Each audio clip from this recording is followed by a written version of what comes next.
Hey everyone, I decided to do a little test to see whether or not my Ember will charge when I tow it with my truck.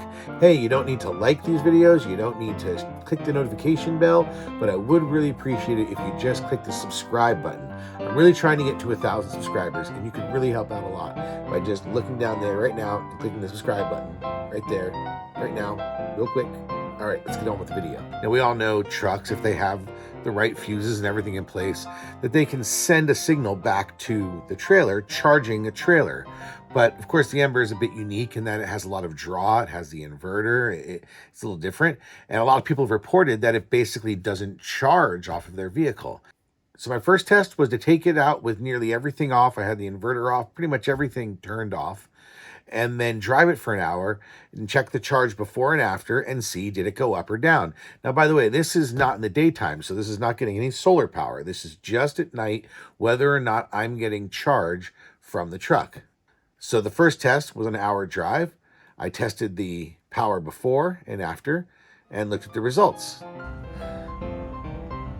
So we are 163 amp hours, 82%. All right, and now we are at 166 amp hours, 83%. The results did show that the trailer did charge off of the truck over that period of time. One of the reasons was the inverter was off. So I decided to do another test later on and to take my wife to the SkyTrain. That's our subway system, so to speak. And when I took her out there, it was going to be about an hour drive. And so I headed out. So this time I turned the inverter on and started driving, and did another hour with that one. And when I checked my before and my after, this time I actually saw a slight drop in the charge. All right, we've turned the inverter on, and now we are at 161 amps, 81%.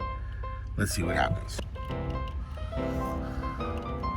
So it looks like we're at 160 and 81%. So that tells me if anything's running on that trailer while you're driving, you're going to run down the battery. Of course, the truck is sending some charge back, so it's offsetting the drain by some rate.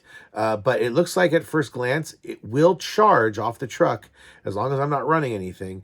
But as soon as I start running anything on that trailer, and it's going to go down. So the question is, will the Ember charge off of a truck?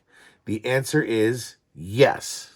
Make sure you subscribe. I'm about to embark on my 6-state tour with this trailer, so I'll be shooting all kinds of footage and be posting as much as I can here. Follow along.